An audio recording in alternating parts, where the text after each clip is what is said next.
Congratulations. For sure, magiging hit to. Because of it. Thank you, salamat. You. Thank you so much. Next questions, please. Who wants to ask?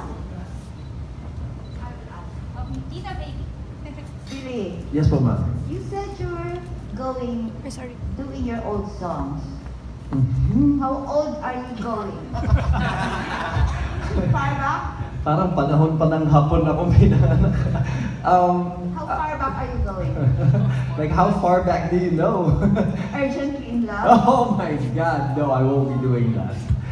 If you were asking when I had long hair, that was my first song ever. It's called Urgently in Love. Yeah. Namatay na po yun at nasunog na yun. Ayaw mo na? No, I can't. I'll search it. No, please don't. Yeah. Searching James. Oh my gosh. Yeah. No, I can't do it. But apart from that, yeah, there's quite a surprise about the old Billy. So, and there's also a surprise for the brand new Billy. Okay. Yeah. Let's see. Yes, ma'am. Thank you so much, Tita Baby. Next question, please.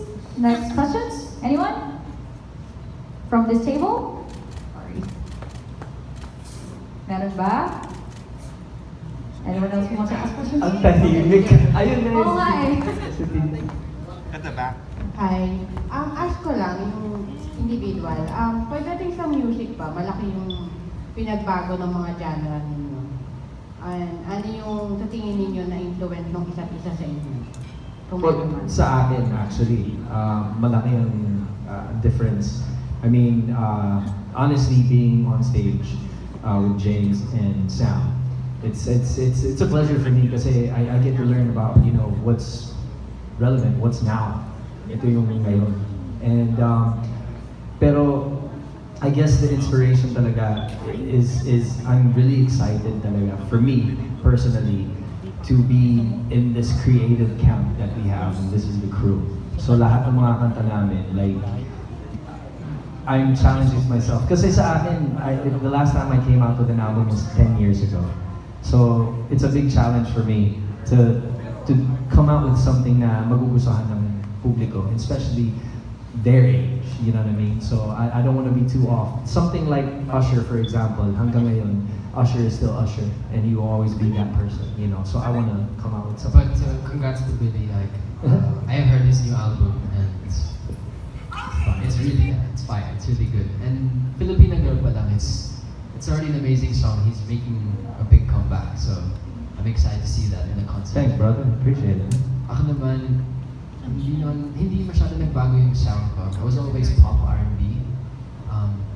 It's more R&B hip-hop now, more hip-hop influenced. Yeah, I was, ako rin, I like to think na nagbago siya. I mean, from my first pop songs nung 12 years old ako, 13, nung magsisimula ako to Combo Panda days and all that. It's changed. It's changed a lot, and yung mga nag-influence din are these guys. Honestly, para sa akin, because in my, I think mga 2 albums ago, and my first ever real studio experience was with Billy. He wrote one of my songs when I was 16, 17, and now being around James and Garrus and that crew too. There's so much music and so much inspiration, creativity going around. And it's molding me into the artist that I want to be. Pahabol lang tanong, bakit The Crew yung title? The Crew. Originally, the Crawford din eh. The Crawford. The Crawford. Meron pa isa pang title eh. Meron pa isa eh. James Reid. Dapat. But no, I think it's the friendship that we have with each other. It's we call each other the crew because you know Careless is James's crew. I have my own crew, and Sam has his own crew. But this is a crew of performers, I guess. So I think we motivate each other and we inspire each other, and we feed off of each other for music and performing. There's a bunch of titles, but I think Boss Vic was the one. I think Boss Nami. Hello. What do we expect sa concert niyo? Of course, I know this is full of dancing, singing. Ano pa yung dapat naming asahan?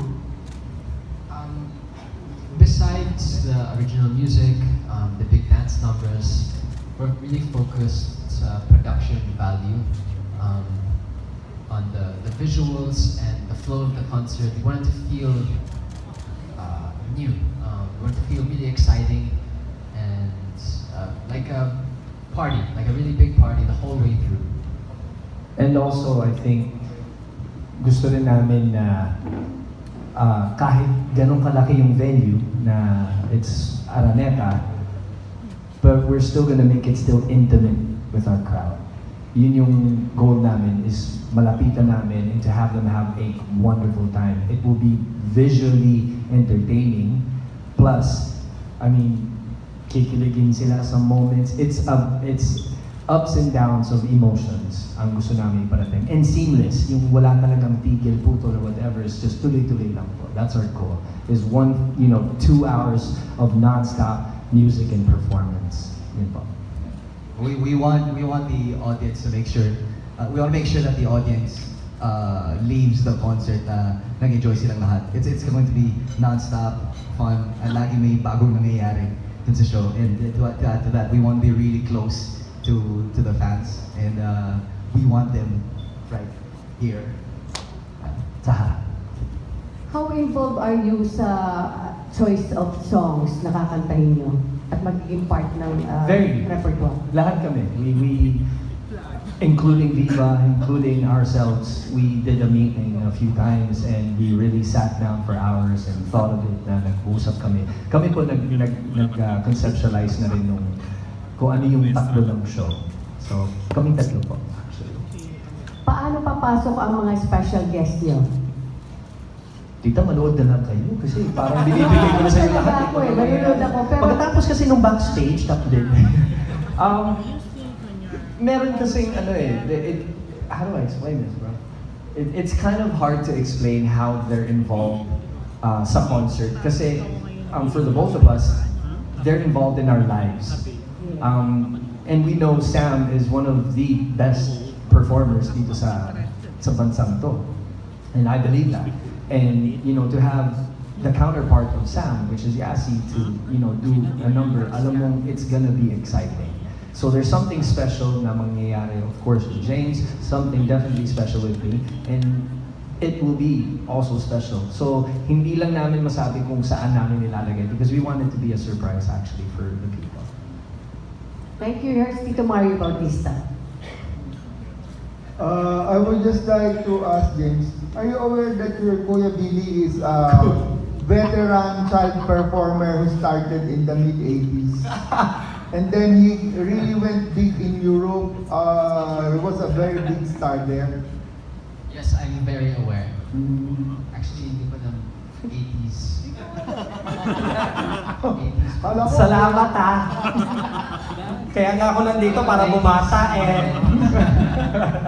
Sorry naabutan kasi namin yung start ng karir mo. Ano ba? Lahat naman tayo bata nun, di ba? Oh. Anak siya ni Vilma Santos na ng isang umaga. Oh.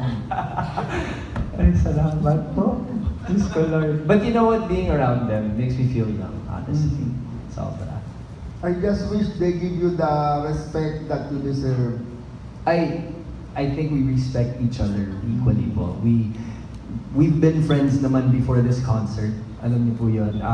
And we both, our goal sa buhay namin, apart from our personal, is really music. Yun talaga ang passion po na nasa puso namin. So, I respect them and they show the same respect to me. Well, I'm really glad that you're back to performing Thank after you. doing hosting for so long and doing films like That Thing Called Tanganan. Diba? Na hindi ko makalimutan yung performance. Yung last na, tadhana yun ha.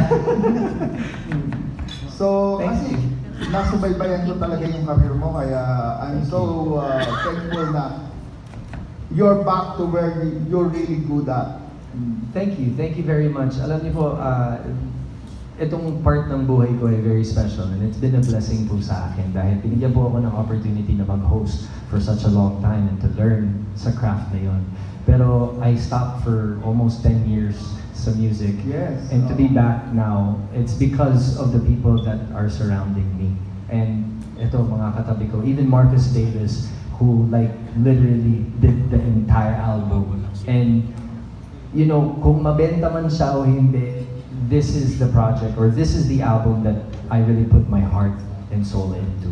And I'm really excited para marinig yung lahat because yung Filipina Girl right now, it's fresh for everyone. Pero apart from Filipina Girl, this album is something that I'm proud of. And first time lang po sa lahat ng album ko, I think this is my favorite sa lahat po.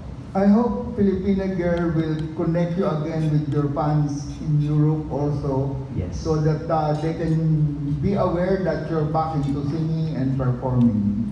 Salamat naman po. And I pray for the same thing. I also want to take it outside this country as well. Kasi gifted ang mga Pinoy pagdating sa talent, especially in the music industry. And I think wala tayong may kahihiya na may ibubuga tayo. So I'm really happy. And I'm praying and I'm excited na kung ano mangyayari sa album na to. Kaya nga yung title ng album na to was Work in Progress. Dahil I had to grow up. I had to work sa buhay ko para yung outcome is this progress that I have. And this album is that. It's work in progress, pero I think I'm happy with this one. How many songs are in it? 10. There's 10 songs. Wow. 10 songs for 10 years. All produced by Marcus Davis? All produced by Marcus Davis, yes. I see. Well, I'm also glad that you'll be performing for the first time with your wife. Diba? Yes, po. Will you have a duet or will you be dancing together? What will you do? Alam kong corny yung sasabihin ko, pero sana talaga manood ka kasi kakaiba po siya. Okay. Kakain po kami ng bubog tsaka apoy. So that's really something to look forward to. How about you, James? Are you going on with the movie that you're supposed to be doing, yung Pedro Pinduco? Are you shooting that? Actually, got postponed. I had a shoulder injury, so I had to postpone the training. So it was very. What happened to your shoulder? I wasn't looking after it. I was doing my weightlifting, parkour, weapons training, martial arts. It was a lot, and my shoulder couldn't take it, so I got injured, and I'm still recovering. But while I'm recovering, I have several projects. Another movie I'll be doing. Don't think I can say it just yet, but and also the concert. So instead of Pedro Pinduco, you'll be doing another movie? Yes, I have to wait for it to heal. I see. How do you feel about Nadine going solo in Ulan? I'm happy for her. I was so impressed by the trailer. It looks amazing. I'm really excited for her. I'm very happy for her. Okay. Good luck to all of you, and I wish this would really be a big concert so you can bring it abroad and to the major cities in the country. Yes, that's the plan actually. Pahabol ha.